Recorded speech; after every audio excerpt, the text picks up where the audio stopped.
I know what you're thinking. I've heard of some indie RPGs, but which ones are truly worth it? Get ready, because I've handpicked 12 underrated masterpieces that deliver gripping stories, creative mechanics, and hours of adventure.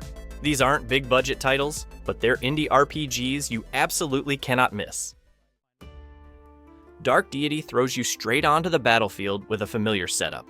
A band of young recruits suddenly forced into the chaos of war. From there, the game builds into a classic grid-based tactical RPG that's clearly inspired by Fire Emblem, but with enough of its own flavor to stand apart. Every move matters. Flanking enemies, managing terrain, and keeping units alive become the difference between victory and disaster.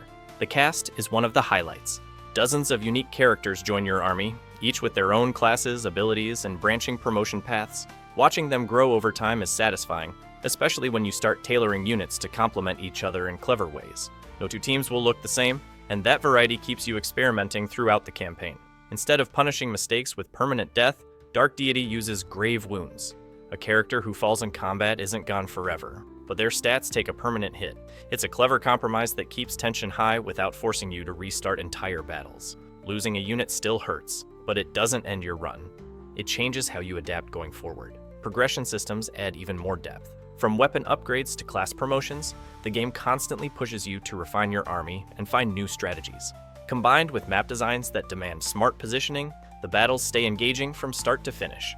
Pixel art visuals keep things colorful and nostalgic, while the soundtrack matches the energy of tense encounters. For fans of tactical RPGs, Dark Deity feels like a modern indie spin on a beloved genre. It scratches the same itch as the classics while proving that smaller studios can still deliver big strategic experiences. Mages of Mystralia stands out by giving you freedom instead of limits. From the very beginning, you're not stuck choosing spells from a static list. You're building your own. Each rune you collect changes how your magic behaves. A simple fireball can bounce, split, or curve through the air. Shields can linger, explode, or reflect damage back.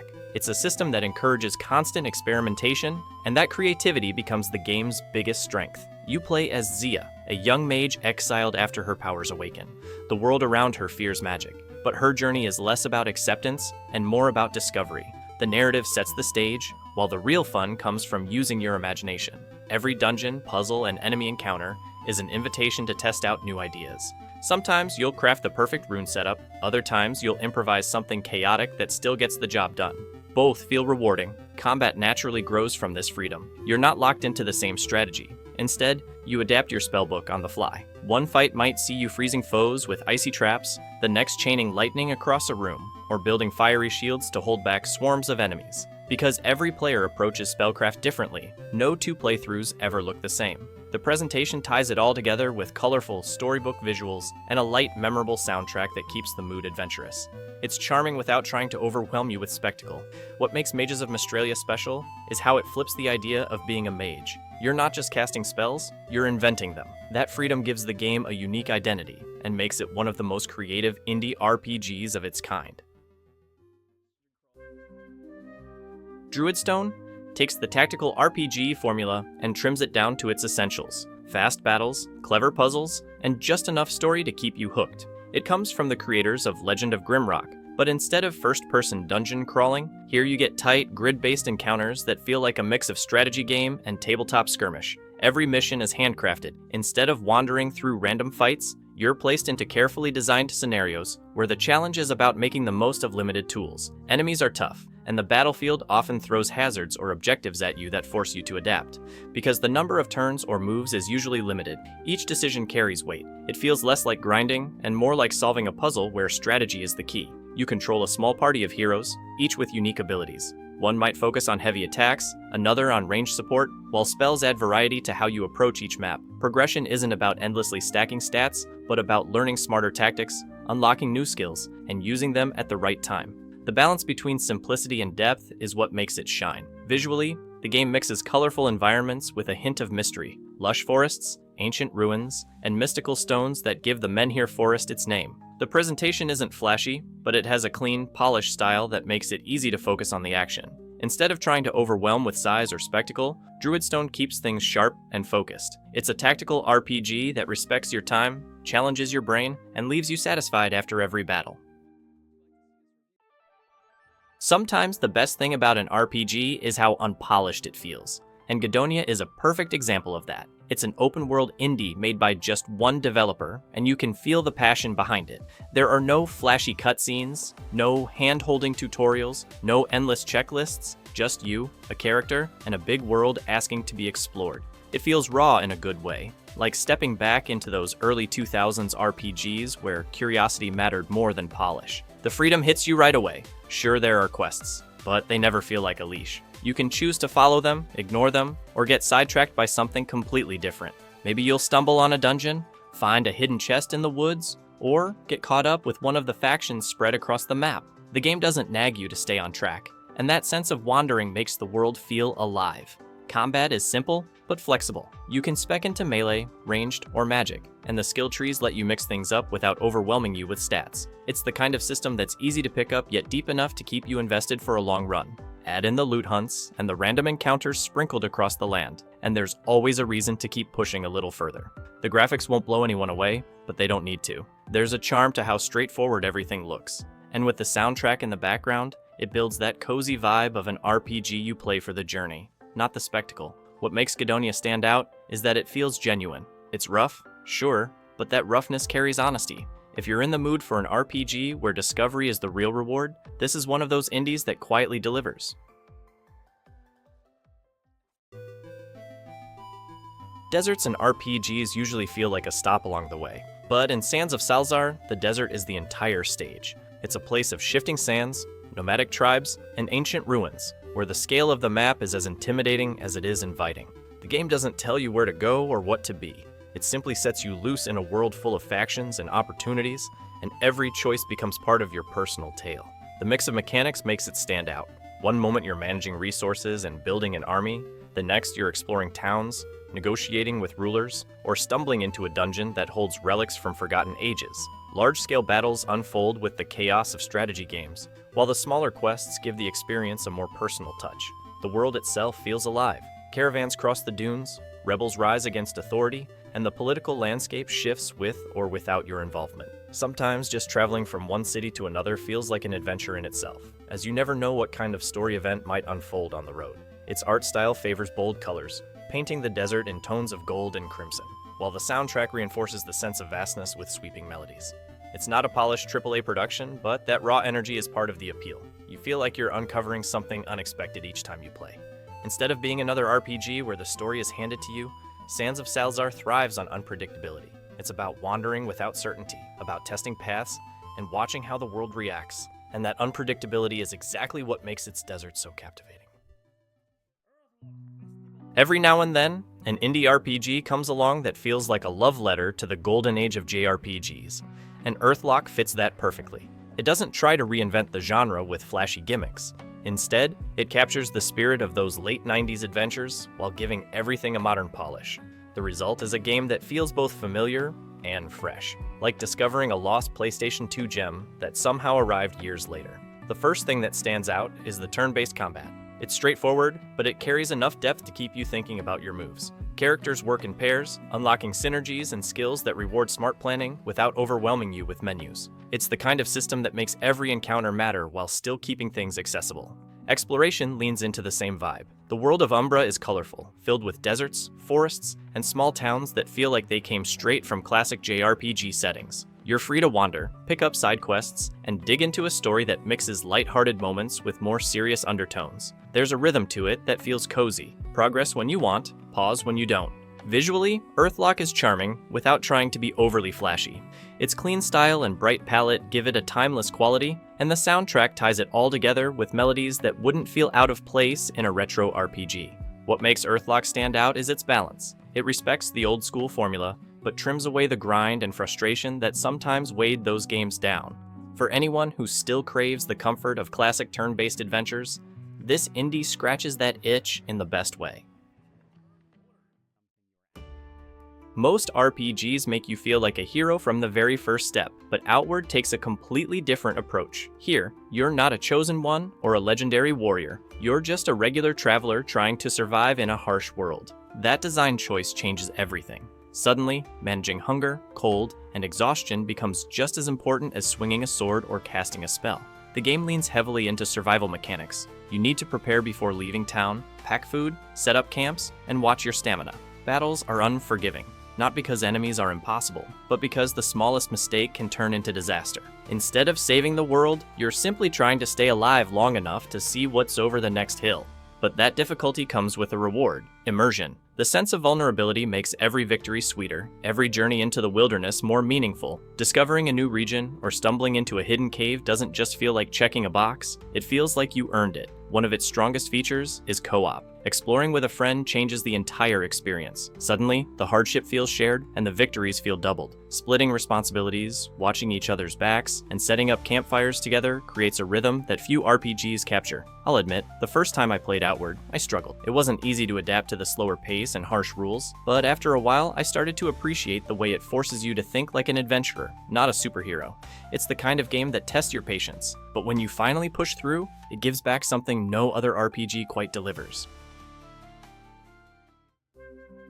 It's not often that an RPG feels like it's telling stories with you instead of to you, but Wildermyth manages exactly that. At its heart, it's a tactical RPG where you move characters across a grid and fight battles. But the real magic is in how the world and its heroes grow over time. Every campaign feels like your own personal myth being written on the spot. You begin with a handful of villagers, ordinary people with simple lives. As they face danger, they gradually transform into legends, gaining scars, magical powers, or even strange physical traits that mark their journeys. Some become hardened warriors, others turn into half-animal guardians, or wielders of forgotten magic. These changes aren't just cosmetic, they shape their abilities and how they're remembered in the unfolding saga. The combat itself is turn-based, but what makes it stand out is the emphasis on creativity. Characters can interact with the environment, setting wooden barricades on fire or pulling rocks from the ground to use as weapons.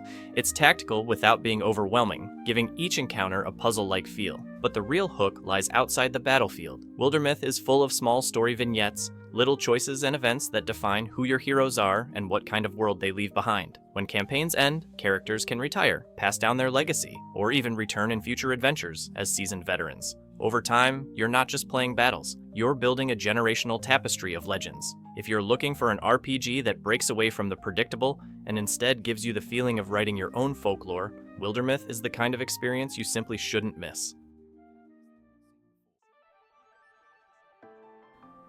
Cat Quest is one of those games that looks cute and lighthearted at first, but quickly shows it's much more than a simple indie. It's an open-world action RPG where you take control of a fearless feline hero, roaming across a colorful map filled with dungeons, quests, and plenty of cat puns. The tone is playful, but the gameplay is tight, polished, and surprisingly addictive. The world is laid out like a classic RPG overworld. You can wander into villages, talk to quirky NPCs, dive into caves, or chase down side quests wherever you find them.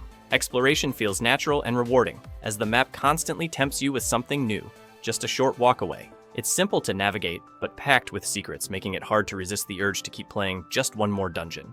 Combat is where Cat Quest shines. Battles happen in real time, mixing melee strikes with spells that you unlock as you progress. The system is fast and responsive, relying on quick dodges and smart timing rather than complex inputs. It's accessible enough for casual players, but still satisfying for anyone who enjoys tight action mechanics. Pair that with a progression system full of gear upgrades and spell improvements, and you've got a loop that's both cozy and engaging. The presentation is charming through and through. Bright, cartoon-like visuals give the game an inviting feel, while the soundtrack keeps the energy upbeat and adventurous. It never takes itself too seriously, and that light tone makes it an easy game to relax with, even when fights get hectic. Instead of trying to reinvent the RPG formula, Cat Quest focuses on being fun from start to finish. It's simple, charming, and endlessly entertaining, the kind of game you keep coming back to whenever you want a break from heavier adventures.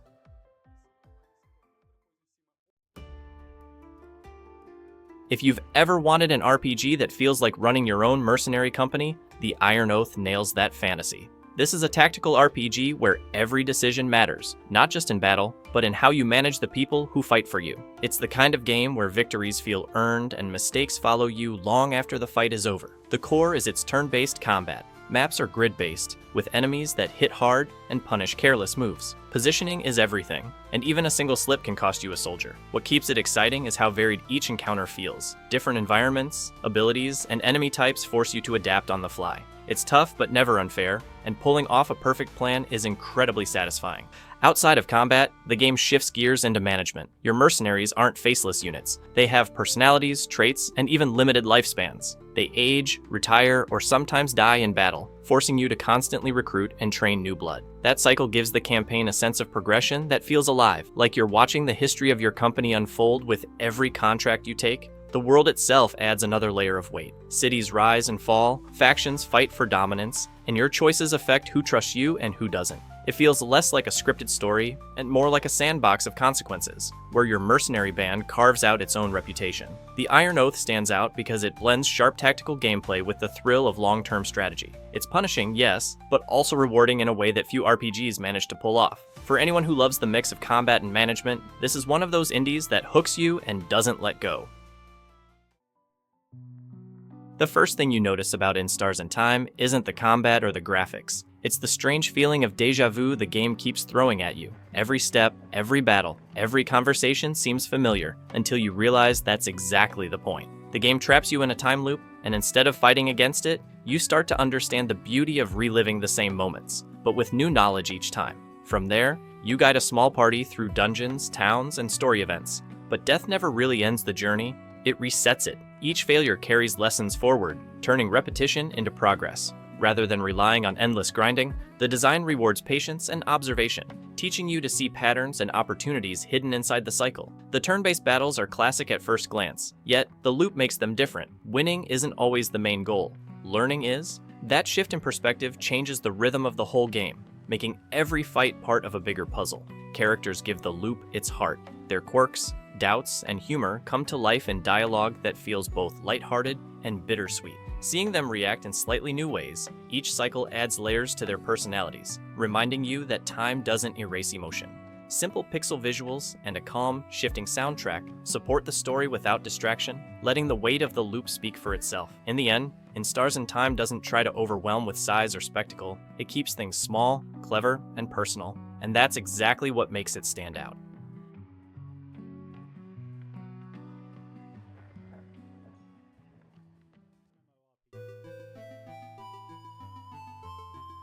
CrossCode is the kind of RPG that sneaks up on you.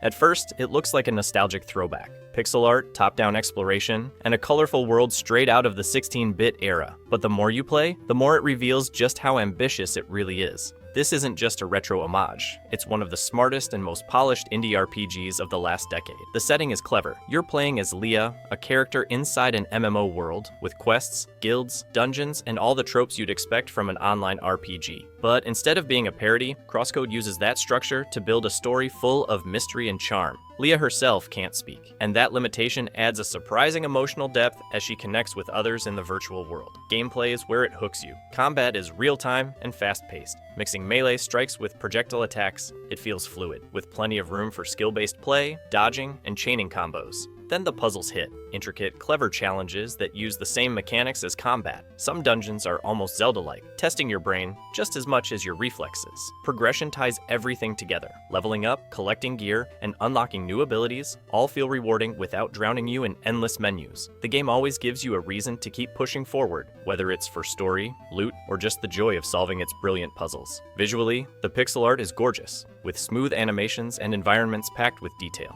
The soundtrack is equally impressive, full of upbeat tracks that capture both the adventure and the MMO-inspired setting. What makes CrossCode special is the balance it strikes. It delivers the nostalgia of a classic action RPG while feeling entirely modern in its design. Few indie games hit that sweet spot as perfectly as this one. And that's the list. 12 RPGs that prove you don't need a massive budget to deliver something unforgettable. Each of these games offers a different way to dive into new worlds, whether through tactics, exploration, or pure creativity. I hope you enjoyed this roundup, and if you did, don't forget to subscribe, drop a like, and share in the comments which one you're most excited to try next.